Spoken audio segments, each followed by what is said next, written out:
2 penyebab AC Milan terpuruk tahun ini.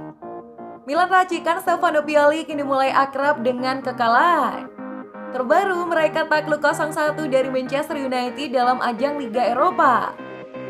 Alhasil Alessandro Romagnoli dan kolega harus angkat koper dari kompetisi Eropa. Penampilan mereka di Liga juga tidak mengesankan. Pekan lalu Milan menelan kekalahan dari Napoli dengan skor 0-1. Kekalahan di San Siro itu membuat Milan kini tertinggal dalam perebutan Scudetto. Lantas apa yang membuat performa Rossoneri menurun? Berikut ini rangkumannya. 1. Terlalu bergantung pada Ibrahimovic. Ibrahimovic merupakan sosok yang sangat luar biasa. Kehadirannya mampu mendongkrak performa AC Milan. Ibra sudah mencetak 16 gol dari 22 pertandingan untuk Milan pada musim ini. Namun Milan bisa dibilang terlalu bergantung padanya. Ketika mantan pemain Barcelona itu absen atau tidak dalam penampilan terbaik, Milan terlihat kesulitan mendapatkan gol. Mereka tidak punya pengganti yang sepadan untuk striker berusia 39 tahun itu. 2. Tidak ada sumber gol lain. Zlatan Ibrahimovic merupakan pencetak gol utama AC Milan. Pemain asal Swedia itu sudah menyumbangkan banyak gol untuk Rossoneri. Selain Ibra, Milan tidak punya penyerang lain yang bisa mencetak gol secara rutin. Rafael Leao belum sesuai harapan, sedangkan Mario Mandzukic mengalami cedera. Frank Kessie adalah pencetak gol terbanyak kedua Milan pada musim ini. Namun, gelandang asal Pantai Gading itu lebih banyak mencetak gol dari penalti. 3. Cedera pemain. AC Milan juga tidak beruntung dengan cedera. Banyak pemain pilar mereka yang cedera dan harus menepi dalam waktu yang tidak singkat. Saat ini ada banyak pemain Milan yang masuk ruang perawatan. Sebut saja Ante Rebic, Mario Mandzukic, Rafael Leao, Alessandro Romagnoli, David Calabria, hingga Daniel Maldini. Zlatan Ibrahimovic dan Hakan Çalhanoğlu sebelumnya juga sempat mengalami cedera. Kedua pemain itu kini sudah pulih tapi masih belum kembali ke performa terbaik. 4. Kedalaman skuad. Kondisi buruk yang dialami oleh AC Milan tidak lepas dari kualitas skuad asuhan Stefano Pioli. Kedalaman skuad yang dimiliki oleh Rossoneri bisa dibilang masih kurang.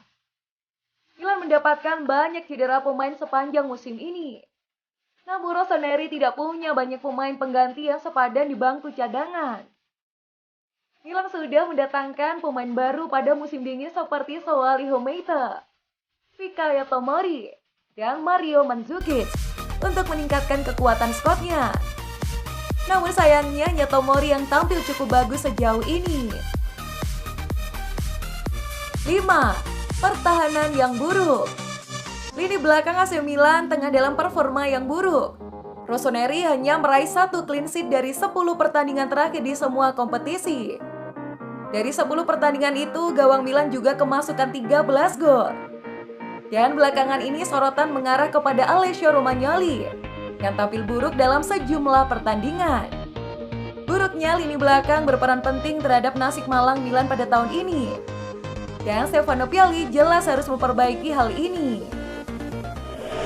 1. Nama kembali disiapkan AC Milan jika Hakan Çalhanoğlu cabut. Seperti yang sudah kita ketahui, kontrak Hakan Çalhanoğlu bersama AC Milan akan segera berakhir pada Juni 2021. Namun, kedua belah pihak belum menemukan titik terang soal perpanjangan kontrak itu. Jika memang hingga akhir musim ini pemain asal Turki itu tidak segera tanda tangan perpanjangan masa bakti, berarti ia bisa melenggang ke klub lain dengan status bebas transfer. Maka untuk mengantisipasi hal tersebut, Rossoneri ternyata sudah mempersiapkan sejumlah nama untuk menggantikan peran Çalhanoğlu di lini tengah mereka. Dilansir dari Gazzetta dello Sport, gelandang kreatif Moskow, Nikola Vlasic menjadi salah satu kandidat kuat yang dipertimbangkan oleh AC Milan untuk musim depan. Laporan yang sama juga menyebutkan bahwa sudah ada kontak antara Vlasic Moskow dengan AC Milan beberapa pekan terakhir. Vlasic diketahui bisa bermain dalam banyak posisi yang berbeda, dari trequartista, di mana dia akan menggantikan Hakan Calhanoglu. Hingga salah satunya sayap untuk mendukung penyerang tengah. Di musim ini Vlasic berhasil menyerangkan 11 gol dalam 27 pertandingan kompetitif, serta meraih 6 assist. Jika AC Milan memang berniat untuk mendatangkannya, mereka harus berani merogoh kocek lebih dalam. Karena selain menjadi andalan di lini tengah, kontraknya bersama Moskow baru akan berakhir pada 2024 nanti. Dana belanja AC Milan jika lolos ke Liga Champions musim depan. Berstatus sebagai salah satu tim besar Eropa, AC Milan sudah cukup lama absen di Liga Champions. Terakhir kali Rossoneri tampil di ajang antara klub tertinggi Eropa itu terjadi pada musim 2013-2014 alias 7 tahun lalu.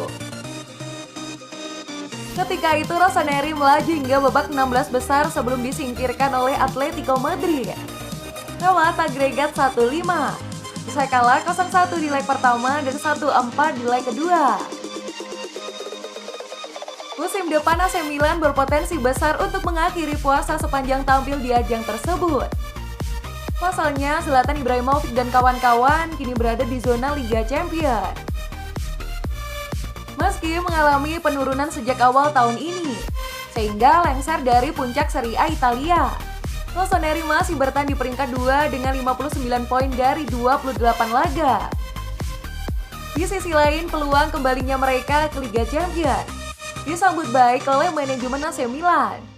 Dilansir dari Gazzetta dello Sport, manajemen telah menyiapkan dana 50 juta euro atau sekitar 850 miliar untuk dibelanjakan di bursa transfer musim panas jika mereka berhasil finish di 4 besar Serie A Italia.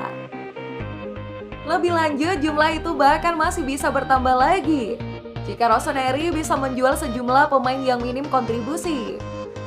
Paolo Maldini dan Ricky Massara di jajaran direksi pun telah menyiapkan sejumlah bidikan untuk diboyong di bursa transfer musim panas.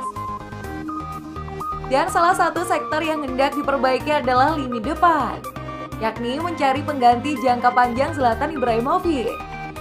Di sisi lain, sebagai bentuk penghematan, Rossoneri juga membidik sejumlah pemain yang akan berstatus bebas transfer. Milan juga terus mengupayakan perpanjangan kontrak para bintang yang akan habis, sehingga tidak perlu mendatangkan pengganti. Hasil pertandingan Fiorentina versus AC Milan.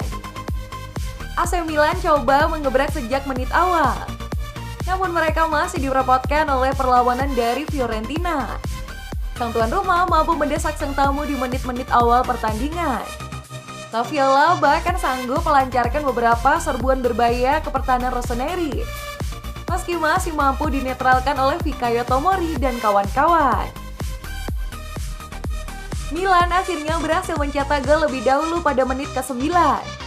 Zlatan Ibrahimovic lolos dari jebakan offside dan berhasil memanfaatkan umpan terobosan dari Kier menjadi gol dengan tendangan kaki kirinya dari dalam kotak penalti 0-1. Akan tetapi pada menit ke-17, Fiorentina mampu mencetak gol balasan melalui Eric Pulgar. Bola hasil tendangan bebasnya dari sisi kanan kotak penalti yang mengarah ke pojok atas kanan gawang gagal dibendung oleh Donnarumma. Lalu 1-1. Di babak kedua, Fiorentina mengawali pertandingan dengan ciamik. Dalam tempo 5 menit saja mereka sukses mencetak gol melalui Frank Ribery, memanfaatkan umpan dari Dusan Vlahovic. 2-1. Lalu pada menit ke-57 Brahim Diaz sukses menjebol gawang Fiorentina, memanfaatkan umpan dari Simon Kjaer. 2-2. Sejak menyamakan skor dan menggantikan taktiknya, Milan bisa menekan Fiorentina. Hasilnya pada menit ke-73 mereka bisa menjebol gawang La Viola sekali lagi. Dan kali ini melalui tendangan terukur dari Calhanoglu, usai mendapat umpan terobosan dari Frank Kessie. 2-3. Pada akhirnya sampai laga babak kedua berakhir, tidak ada lagi gol tercipta. Fiorentina dipaksa bertekuk lutut oleh AC Milan dengan skor 2-3.